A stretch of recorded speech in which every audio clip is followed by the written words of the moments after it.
Welcome, adventurers, to our very first episode of Talking D20 Theater. Today we're going to be answering some of the questions we had from fans of the stream and even from some of the members of the stream. And we'll be posting this on our Patreon for those of you who are interested. We'll also have probably the first episode available on YouTube, on our YouTube channel. And of course it'll be available right here on Twitch. So, I think we have some questions prepared. Without further ado, let's get it going. All right. Question number one is, what makes Belerath different from the Forgotten Realms? Okay, so basically with the Forgotten Realms, my big beef is that it feels like a kitchen sink world, right? Like they throw in everything in the kitchen sink. There's a place for everything. And that's cool. That works really well for a lot of things. It's great for organized play. I personally run Adventures League games every week. But for me, in my home world, I was annoyed by that. I didn't like the idea of, well, there's these guys that live here, these guys that live here, and you can find a tiefling everywhere, and the genasi are everywhere, and all these wild different races. I think there's something like 100 different sentient humanoid races in the Forgotten Realms, and for me that's too much. So I wanted a world that was a bit lower fantasy, and for me the big one as well, to bring that low fantasy to life, is no one knows which gods are real, if any, or which ones can give you true power. I like the idea that there's not absolute good and absolute evil, that it's something that each man has to choose for himself. It makes the conflicts a lot less, there's an evil necromancer, let's kill him, and a lot more into the clash of ideas, which I think is what great conflict and storytelling is all about. All right. Well, then if you don't allow all of the races, what are some of the races that you do allow? Well, I have a very limited race that I do allow, so it's easier, yeah, definitely to list the ones that I do than the ones that I don't.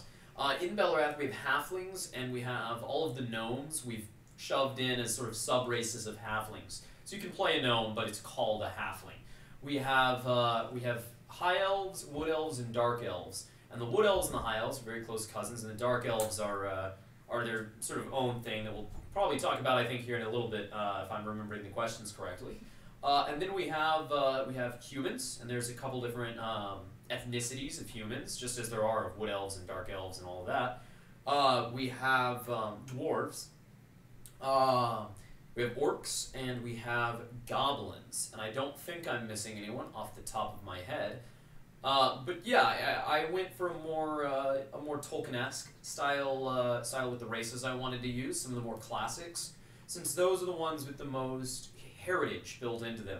And I wanted to take some of those heritages and figure out why they were that way. For example, why are orcs roving marauders? Why are dwarves miners that you hardly ever see any of their women? And I took some of those things and I wanted to make them, put a story behind them, put a reason behind them that you don't see always in fantasy. You do in a lot of fantasy, but I wanted to give it my own take. So you kind of touched on it a little bit, about how they relate to one another. Right. But if you could pick like a specific, between the orcs and the humans, like, is there good blood? Is there bad blood? There's some of both. There's some of both. The orcs in particular, during the most recent war, about 20 years before the start of our current campaign, there was the Third Rise, which is another campaign I ran a little while ago, where there was essentially a lich, a high elf lich, who has found the ability, he's the only one who's ever truly found the ability to become a lich, and the only one who's ever transcended death. One of the things about Belerath is you can't return from death, it's permanent. And this lich, he has come back now 3 times, and the 3rd time was the only one that was an actual campaign that players played in, and they had to find a way to put him down. And he had been enslaving the orcs for a very long time. And so the orcs actually helped the world fight against him. They're not evil beings, the orcs. They just have been dealt a bad hand in a lot of ways. And so, you know, the humans, some humans like them, some don't. That said, your average human probably isn't going to want an orc living next door. Racism is very much alive and well in the very feudal societies of Belerath. So you said that you do a low fantasy game. Low magic, yes, I do prefer low fantasy. Awesome. How then do you explain magic? Does it exist? So magic does exist. I mean, we've seen it used on a stream several times. Magic does exist. The difference is that we took away certain spells. We took away mainly the resurrection spells. And a couple, I mean, I think that may actually be it. We took away one or two other high level, like Wish is not really a thing that someone can do. Although, you know, a very, very powerful, it might be out there somewhere, but no one's ever seen it. It's in any campaign I've run in Belerath, which I've done since the playtest of D&D Next, there has not been anyone to cast Wish. Low magic to me means two things. Low fantasy does. One, it means that I rarely run a campaign over level 10. This campaign will probably go higher to keep these same characters for a while. I think we're going to take these guys all the way to 20. But I think the highest campaign I've ever run in Belerath, and it's not like we just die out. We end it for story reasons.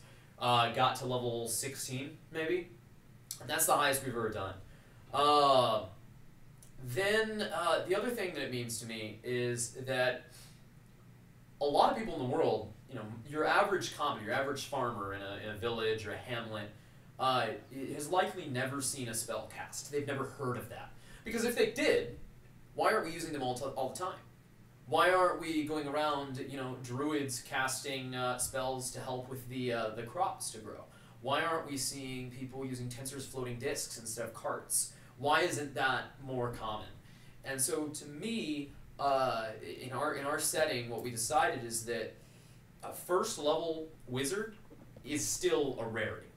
If you're a player playing as a first level wizard, and you've seen Cantos and Adalbert, Cantos, the first level wizard, I believe he's actually technically like a third level character, CR1 wizard, he is a big deal, right? For him to exist here is a big deal, and I think we mentioned that the first stream, is that that the Townmaster is very proud of actually having a wizard on his staff.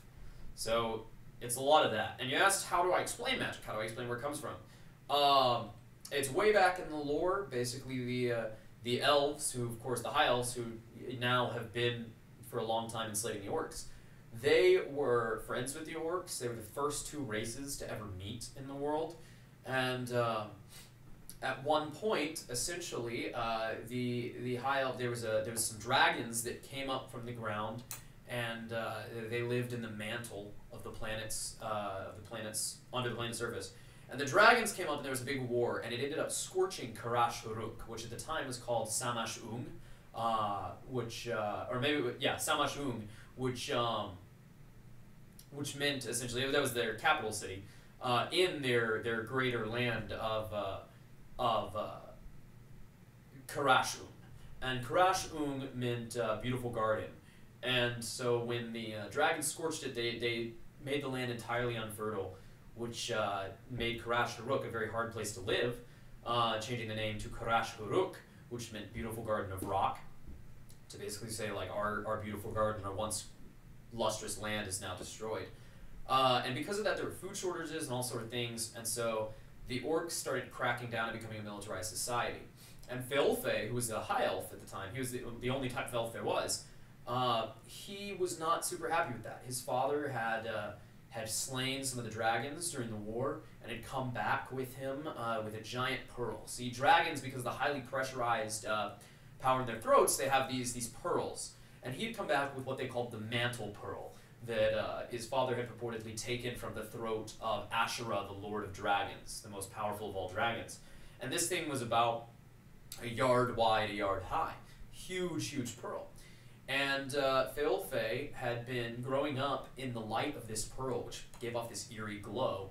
And as he came into adulthood, he was getting frustrated with some of this militarization the orcs were doing, and ended up lashing out at them. And it's at that time that he realized that the pearl had given him power as a sorcerer. That power manifested. He was the very first spellcaster ever in Belerath, and he lashed out in anger and accidentally launched a firebolt at an orc, killing him. So he became fugitive, was put in prison, where he trained he honed his magical ability, eventually broke out, and led an exodus of elves to some fertile land he had heard about to the south, or to the north, I apologize, to the north, into Hissim, where he founded the High Elf Empire as the Emperor himself. Of course, this is the same fellow we talked about later became the Lich. Well, when the Wood Elves, the other elves that remained behind, eventually they were forced to rebel as well, and they traveled east into what's now Guiron, the Wood Elf Kingdom. And when they did so, Failfay was so proud. He was happy that they had finally done so, and decided that to commemorate the freedom of all elf kind, he took the mantle pearl that he had placed at the top of the tallest tower in Hissim, and he shattered it with a massive hammer as a symbol of freedom from oppression, since it represented the dragons who had oppressed the people in the same way that the orcs he saw had been doing. In doing so, it sent out a wave of magic across the world, which basically it gave the High Elves immortality, since they were so close to it in concentration. And it introduced magic to the world. It's also, though the people of the world don't know this, of course they don't know any of this, even Failfay isn't sure that this is what happened, the magical energy that blasted out across the world is what actually awoke humans into an intelligent species. Before that, they had just been no better than apes. Well, that is going to do it for our first free episode of our Q&A session with Colby Sable, our DM. Why don't you explain how they can get access to the other ones? Well, if you'd like access to more of these episodes, you can sponsor us on Patreon. Our very first level of Patreon sponsorship will get you access to our free Patreon content, or our pay-locked Patreon content, I suppose. But the very first level, and that's the D4 roller donation.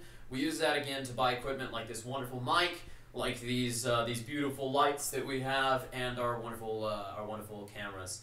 And of course, anything left over we'll probably use to buy great new miniatures like this one you see over here that we just grabbed today. Other than that, I hope you had a good time, and until next time, adventurers.